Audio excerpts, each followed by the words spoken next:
Firefly is a cult classic space western, well known for its style and storytelling, as well as its premature cancellation. But unlike many of the other works of Joss Whedon, it isn't as well known for its interesting use of language. That's pretty unfortunate considering I see Firefly as one of the best examples of characterization through language, full stop. Let's take a look at an example of what I mean. We lower Jane onto the car, and they bundle up the booty, and we haul them all back up. Easy as a lion. We've done this before. Hell no. But I think it's gonna work. The captain did the tian sai when it comes to plans. That clip is from episode 2 of Firefly, titled The Train Job. Despite its placement as the second episode chronologically, it was actually the first episode of the show to air.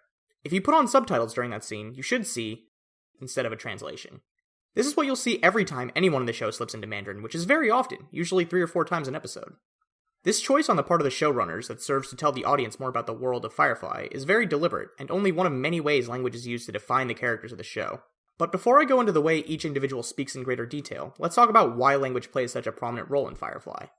Firefly was written and directed by Joss Whedon, who also wrote and directed oh my god, so much that I don't want to talk about all of it, but here are some of the highlights.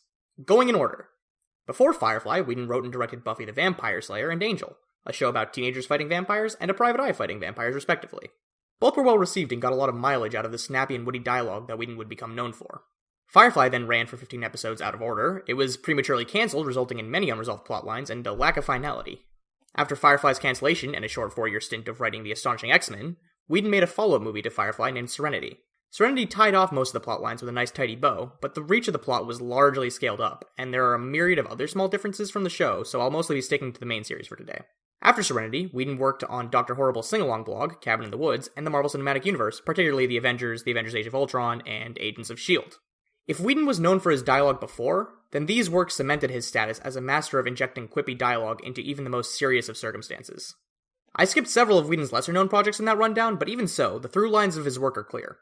Ensemble casts, themes surrounding power and where it resides, and a penchant for character death, all strung together by subtext-filled, snarky, and witty dialogue. But in Firefly, language isn't just a way to keep people interested, or even just a way to add nuance to a scene for people who pay close attention like in his other works. Language in Firefly defines the character of the speaker. The most immediately obvious way is how Mandarin is often thrown around and injected casually in conversations, with little to no acknowledgement like in the clip from the beginning. This lack of acknowledgement does a lot regarding casual world building. Both Chinese and American culture are heavily injected into the verse of Firefly, and that's apparent by how many characters are bilingual. But almost as obvious, and just as important as the casual Mandarin, is the range of use of frontier speech patterns and accents. The way these two forms of language variation are put together is very indicative of the character. Frequent usage of Mandarin for cursing is obviously telling of their temperament, but also of their education, while how defined a person's frontier accent is can tell the audience a lot about their morality and political leanings. Every main cast character in Firefly can be put on a graph, where one axis denotes the degree to which they slip into frontier speech, and the other axis is how often they curse in Mandarin. In the top right, we have Mal, who has a rather thick frontier accent and frequently curses in Mandarin. Below him, we have Jane and Kaylee. Both have thick frontier accents, but Jane almost never uses Mandarin at all, preferring the frontier curses like humped, and Kaylee uses Mandarin both to curse and as a part of her general vocabulary. Next, we have Wash and Zoe, whose frontier accents are more suppressed, but still noticeable. Zoe is calm and collected without a hint of an accent around authority figures, but her frontier accent slips out when she's under duress and around Wash. Wash himself is very fond of cursing in Mandarin, and does so often. Then we have Inara and Shepherd Book, both of whom have no frontier accent to speak of, and while Book stays away from Mandarin for the most part, Inara uses it frequently, but almost never to curse someone out. Finally, we have Simon, who sounds like he came right out of a 21st century metropolis. He frequently uses Mandarin, but usually refrains from cursing in any language.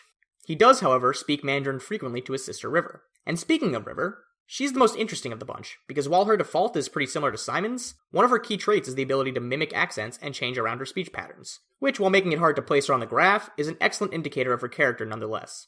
So what does all this accent and language information mean? Well, let's take an analytical look at the graph. Everyone with a frontier accent of any kind is part of the original core crew of Serenity.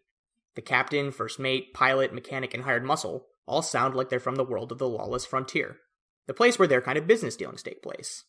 The people who swear in Mandarin frequently are also from this group. Altogether, these people are gruffer and less put together, more direct and better suited to being outlaws of the border planets. Conversely, the crew with no accent are all civilians who use Serenity mainly as transport. They have less combat-oriented roles, ambassador/companion, shepherd, doctor, and they tend to be the most troubled whenever there's a violent or criminal activity happening. Meanwhile, River mimics the ways others speak, both as a sign of her intelligence and the way her brain was altered by the government of the Inner Planets. She can fit in with anyone on the crew and enjoys both the more criminal aspects and the more respectable aspects of life on Serenity. And we can tell all this about these characters just by the way they talk to each other. This kind of reinforcement of characterization is a great way to remind the audience of what every character is like, and it helps create a feeling that the world these characters exist in is real by being internally consistent. It's not just the main cast that telegraph their personality and origin with their voice. In Firefly, every character speaks exactly how they would if that universe was real. Firefly is remembered as a cult classic, cancelled before its time, and it very much deserves that respect. But I fear too many people overlook some of its more nuanced approaches to storytelling while focusing on the cool setting and excellent writing and acting. And don't get me wrong, I love all that stuff too. But it's important to remember that the little stuff a show does well is just as important as the big picture when it comes to quality. Fortunately for Firefly, it does well on both accounts. Take my love, take my land, take me where I cannot stand. I don't care, I'm still free. You can't take the sky from me. Take me out to the black, tell them I ain't coming back. Burn the land and boil the sea.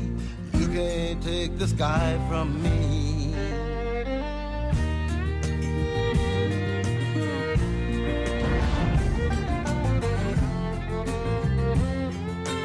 There's no place I can be since I found serenity.